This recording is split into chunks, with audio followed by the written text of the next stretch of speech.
Alright guys, welcome back. It's been quite a while, but it's so nice to get back to Villarreal, Santo Antonio. Now Villarreal, Santo Antonio is right at the end of the line. So Villarreal is 45 minutes east of Faro Airport, and it's right on the eastern border. You can get there by the A22, and it'll take you, as I said, 45 minutes or 65 kilometers. And you can also get there on the 125. You can get there by train as well. The train goes all the way from Lagos all the way across Faro to Villarreal, Santo Antonio. And you can get there by bus as well. Fun fact, it's actually one of the concelhos, the few concelhos in the whole of Portugal that actually doesn't have what is called territorial continuity. So there's one part is around the town itself, and then there's another part near Castelo Velho, which is quite unusual. So there are 20,000 people in the entire municipality. Villarreal Santo Antonio has 11,500 people. Castro has about 3,300 people, and Montegordo has about 3,200 people, which obviously swells in summer because tourism comes down. And it's mainly Portuguese tourism actually. So Lisbon and Porto, all the guys come down from the north and they come down to the Algarve for their holidays. And we often say in Portugal that the whole country tips over in summer because everyone slides down to the south.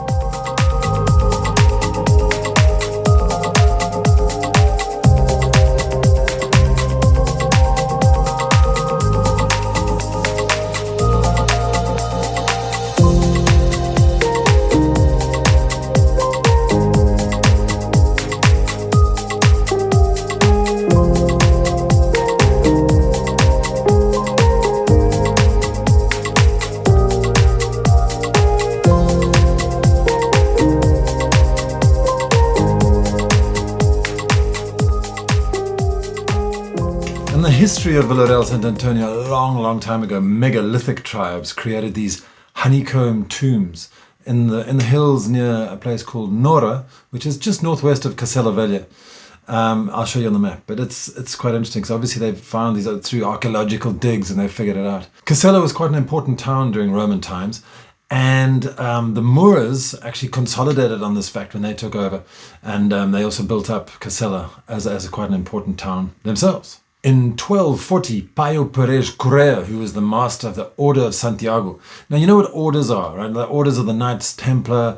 Basically, there's a whole bunch of them that worked and operated around those times.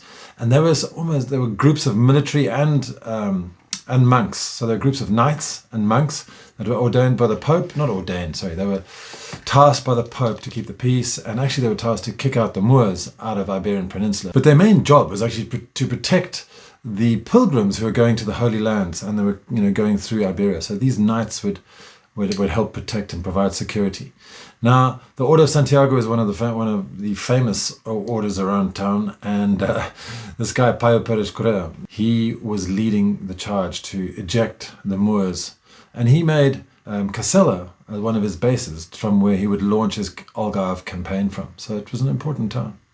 So after Portugal was taken back from the Moors, and eventually small fishing villages started popping up around the area because fishing was a major economic activity in the history of Portugal, as you can see all around. You can see evidence of it today. There's sardines everywhere. There's sardines icons. There's everything. It's all about fish here, and that's also a nod to the past as well, obviously. But now, so these fishing villages popped up, and there was one called Santo Antonio de Arenilha, and that was like right on the border of the Guadiana, and that was starting to grow and grow and grow. And the Portuguese government, we're leading up now towards the 17th century and the 18th century, so 1750 around there, the Portuguese government started thinking, well, we really need to establish a frontier outpost. We've got our fort at Castro, which helps, but we also need something right on the border of Spain to show the Spanish that, hey, we're here, and these are our fish. Because apparently the Spanish were stealing the fish, and it was a bit of a problem. And there were quite a few reasons why they decided to augment Santo Antonio de Arenilha. But then tragedy struck in 1755 and just wiped up the entire place. The earthquake didn't wipe out the house, but the tsunami that ensued wiped out the entire village completely, and it was erased to the ground apparently.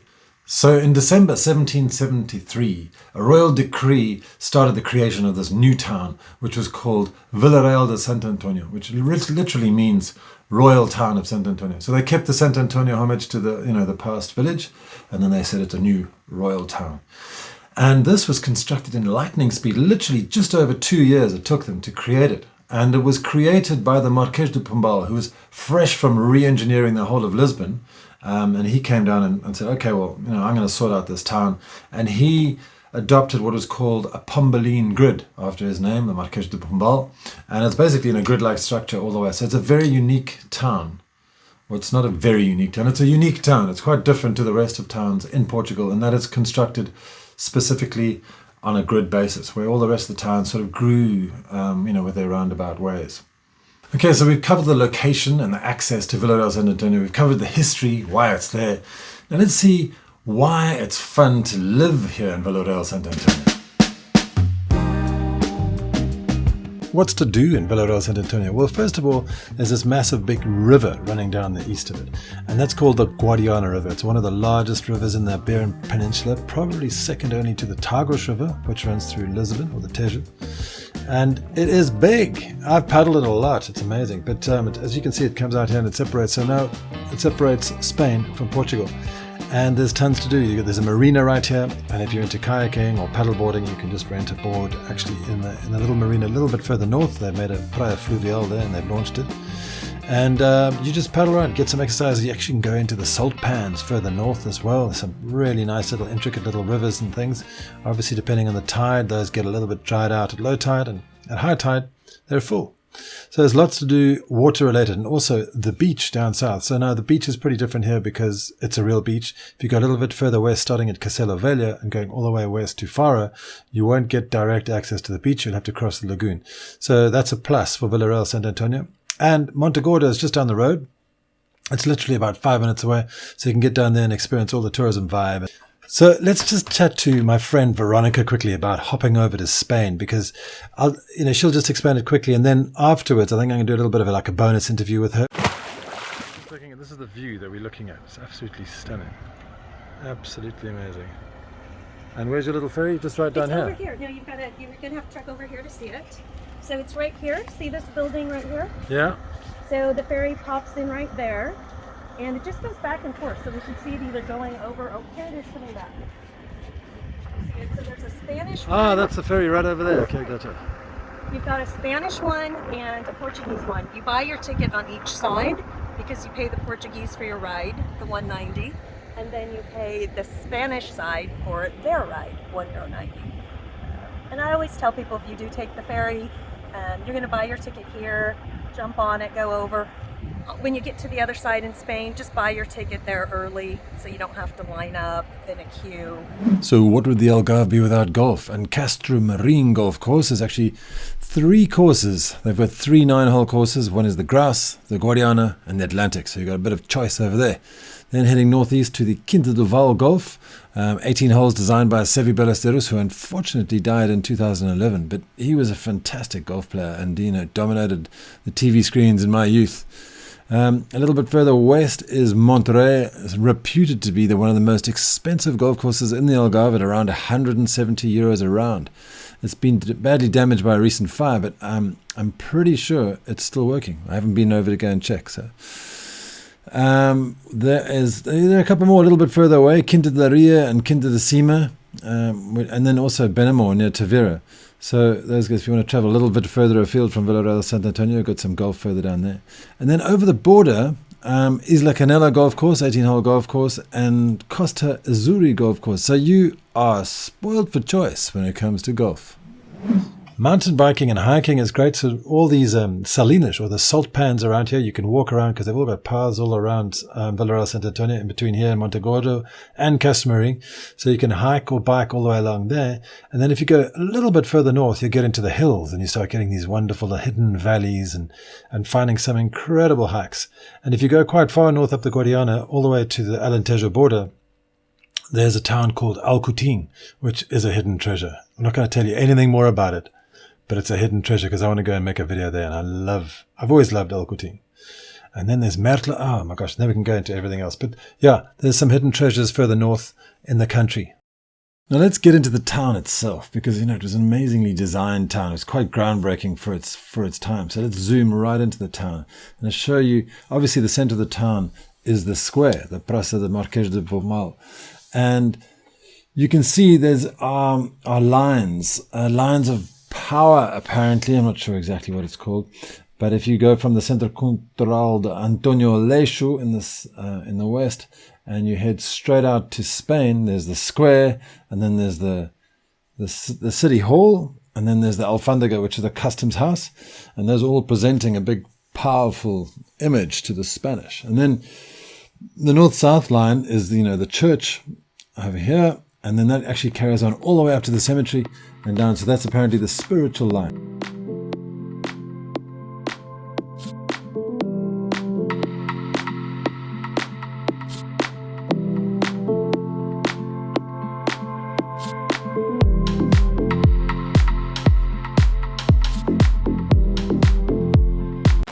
I just want to jump in here and quickly talk about this place called the Grand House.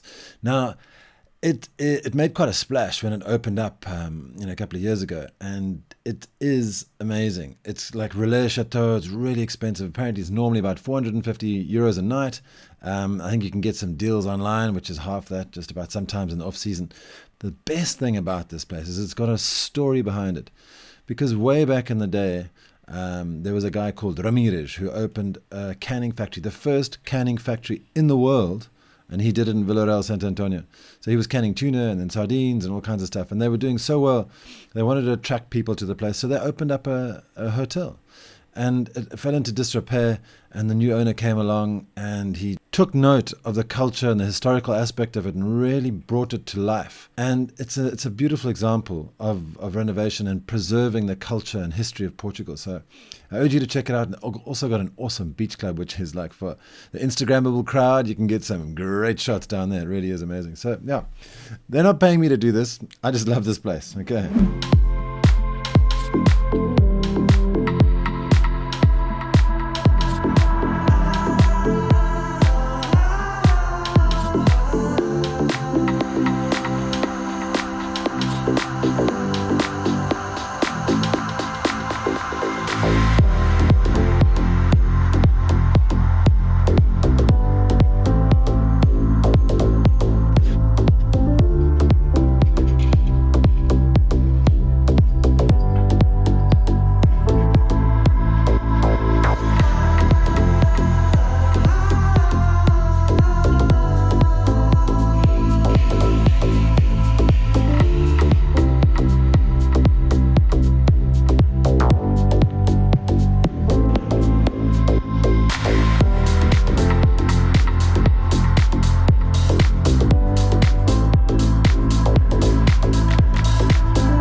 Just so you know, there are tons of shops in Vila Santo António as well. So Continent shopping is here, and it's also closely followed by Lidl, and then Pingo Doce, and Mini Preço, and Intermarché.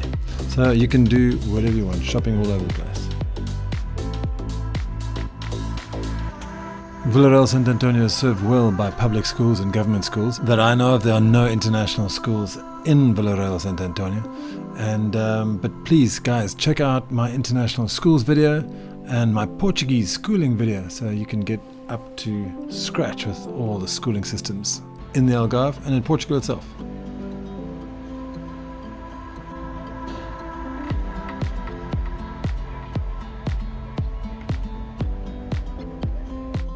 Real estate in Vila Santo António is pretty varied, but the majority of the properties on sale and the homes on sale are apartments and townhouses. The sizes, they go up from about 3 to 4 stories all the way up to 7 stories is the highest. And as you can see around Vila Santo António, it's fairly concentrated due to the grid-like structure, as we discussed in the history section.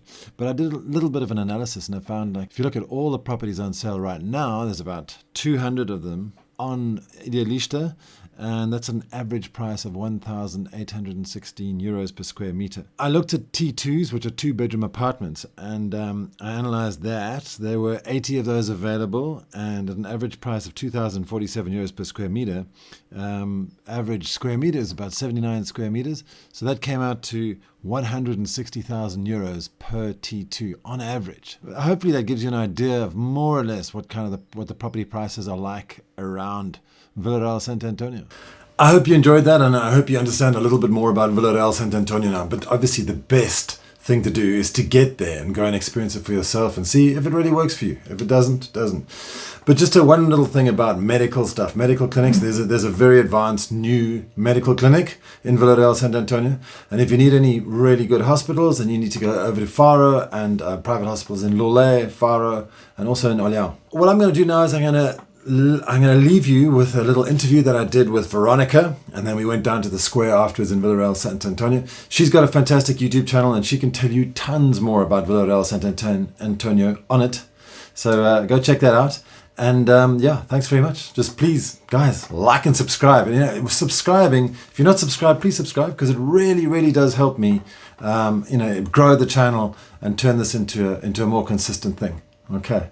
So thanks again, and I'll see you next week. Enjoy the interview. All right. Ciao. Hi, this is Veronica. Hi, Veronica. Hi, Troops. How are you doing? So I've come all the way to Villarreal, Santo Antonio to speak to her about her hometown. So can you tell us a little bit why you came here and why you chose Villarreal, Santo Antonio out of everywhere in the whole Algarve? Well, the Algarve east to west is so varied, and when I came and saw the Far East, as we call it, the Far East, when we came to the Far East, there was just no comparison. I absolutely love some of the other places, but I do need a beach. And when you look at the Far West, it's a very surfy, cool beach. You get a lot of wind and breeze. This side is a little more tame, and this one just felt a lot more like Southern California. So we have a lot of sandy beach here. When you get towards Vila, when you get over really towards Vila, you lose your beach, and then you have sandbars, which are cool, which is great. There's nothing wrong with that. But for me and my vibe, I grew up on a beach that was swimmable, and they're also pretty vacant. So when you were looking for a place, because I mean this is a spectacular place, this is really nice, it's an amazing view, right on the river, it's perfect. Scored. What did you look for when you were arriving here, property-wise? So what I was looking for was girly things, right? I wanted a kitchen that wasn't the size of a shoebox, and that can be an issue here, is kitchen size. And it's very standard to also have your washing machine in your kitchen, so it can take a lot of space. So size was important. I think when comparing and contrasting the different towns, the size of the town itself was just right. It's, the old Goldilocks tale. One is too big, one is too small. There's about 20,000 people here in the whole Conselho. Yeah. But it seems to be a lot of people compacted in a small area, because there's lots of blocks of flats and apartments going up to like 7 stories, right? Right. So I'm kind of on the north end, and my building is the oldest, or the newest one here, because a lot of the other ones are 1 story, 2 stories. Our apartment complex here on the front of the river anyway is one of the biggest, and it was built about 26 years ago. Mm-hmm. On the other end of town, on the south end, you get a lot of really tall apartment complexes, and then behind us, away from the river, you get a lot of height also. So I think. And what would you expect to pay for like a 2-bedroom apartment? Because obviously it varies a lot, and when you were looking for your apartment it might have been different, but now what are you looking at, 150, 180, 200,000 euros? I think a good budget, when I bought mine, 2 bedrooms, 2 bathrooms, great view of the river, this rooftop terrace, I paid 160 euros with my garage. And mind you, you've got taxes and things to add on. That's not a final price here. Make sure you check a full amount of what you need to bring. Right now, I think this would go for at least 220. The prices are increasing, and the problem with Villarreal de Santo Antonio is there's very little inventory, and there's a lot of pocket listings.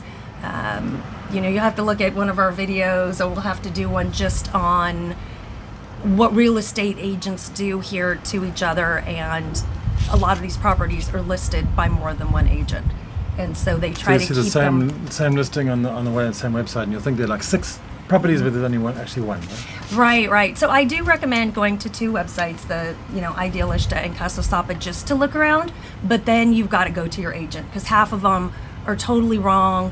They're in other towns. They've put the dot from where their office is in the city center, and they're not, the property itself isn't in the city center. It's way off somewhere else. So it's good to kind of get an overview of what's going on, so you know prices, because some Americans are thinking it's 50 or 60, and there's just no way. You need to plan 200 to 300 today. I think to be fair, unless you want just a 1-bedroom, 1-bathroom, you could probably get away with 150 today. Great. Okay, thanks. Okay, so in Villarreal, Santo Antonio, what's to do? I mean, like, you can sit here and look at the river all day, but what you can actually do here? Doesn't seem like there's much to do, Veronica. It's boring, man. Oh, I know, our town's so boring. So don't come here. No cinemas, it's boring. no fast It's no cinemas, no fast food. If you want cinemas and fast food, stay home. No. So but really, though, what do you do in Villarreal, Santo Antonio? So this is an outdoor lifestyle, Yeah. Mr. Sup. I'm sure you can see yourself supping down that river on the side yeah, over I was here. looking at all these beautiful little rivers inside here. It looks awesome. I could spend a lot of time in this area here. Yeah, I think so. I think this is an outdoor lover's paradise. And one of the things you asked earlier is what drew me here. I ride my bike on these trails right next to the beach. We'll have to go get some video of it. It's you've got the beach that is only accessible by one road, and your car gets totally dirty going down that road. So these beaches are pretty much just ours, you know. And then the few people in the know, you've got all this fluffy white sand, and then next to it you've got the pine trees, and then you've got all kinds of jogging trails, biking trails, not street bike. These are mountain bikes. If you're a street biker, this is not a good place for you. Yeah. Highway 25. What do you say to street bikers? Yeah, absolutely. No, don't go there. don't. There's mountain biking places. And I guess obviously you got sailing as well. There's a big sailing culture Yes, here. yes. You've got Spain just across the way, which you can go and visit. We have a whole different culture. Everyone thinks that Portugal and Spain are pretty similar, but they're not. I think No, it's no. radically different culture. Totally different. In Yeah. fact, the Spanish don't even speak Portuguese. They pride themselves on knowing Spanish and only Spanish. But I read that a lot of people in Villarreal, Santo Antonio actually live here and work in Spain. which Sure, is- and they do come over here as well. We have the first, I think there's 2 in Portugal, one way up north, but we were the first that's actually a Euro city, meaning Spain, Ayamonte, which is just across the way. So Ayamonte, Villarreal de Santo Antonio, and Castromrem, we share all of our resources. So we're one huge community. So if I have my card here, I can use it in Spain. So it's this cross-border program that many people don't even know about. Share Chamber of Commerce, trying to get the 3 rolling.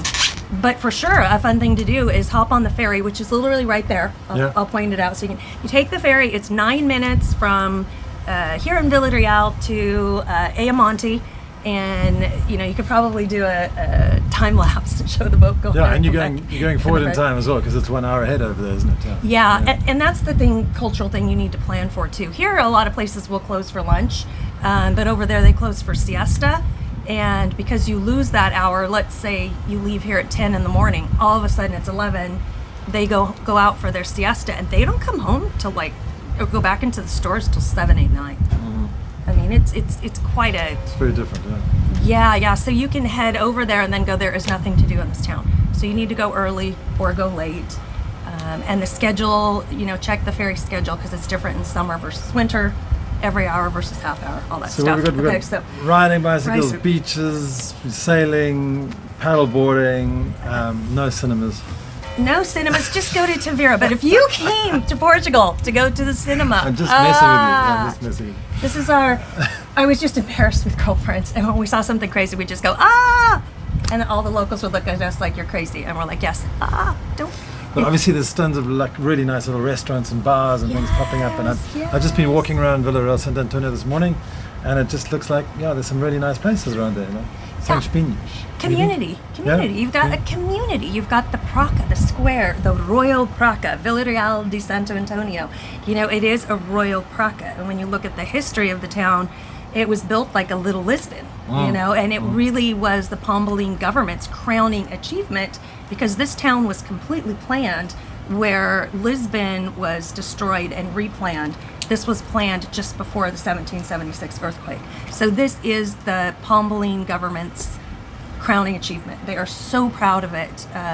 The facade along the front, 2 stories showing Spain, we're powerful, and the customs house that says, hey, you can stop stealing our fish without paying for it. Nice. So a lot of things here are interesting, fun.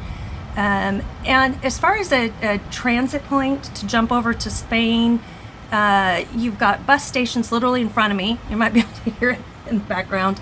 Train stations, 5 blocks this way? You saw it, yeah? Yeah. And ferry boats, sailing school, water sports. It's a real active lifestyle. And then at night, the community comes alive in the square. I think it's important to see the square at night as a gathering place. So it's a very social, community-based town. When I walk to town, it can sometimes take me 20 minutes to get there. No, because you're speaking all the people. So Veronica, what are the if there are any negative points of living here? What are the sort of the downsides of living here? I think the downsides are in the summer we lose parking. Did you find parking okay? Yeah, sure. I parked but I parked and walked. So Okay. So our little area around here, there's free parking everywhere. So the Spanish will come to shop, and they'll come kind of the residential area that's free for us because they don't want to pay. But you know what? They're supporting our town. This town's also a very big shopping town. I mean, the people come here to shop. They come for home goods, the Caravella stores. The gal who owns it is the best friend of my neighbor. What's a Caravella store? Like a little boat? Yeah, we'll have to go by, but it's got everything you need for your home. There's one that's just like all the home decor, silverware, one's decor, one's glasses, bowls, and the gal that owns them, again, it's privately owned. She's got 26, and you can find a lot of little things that you need to support the local economy.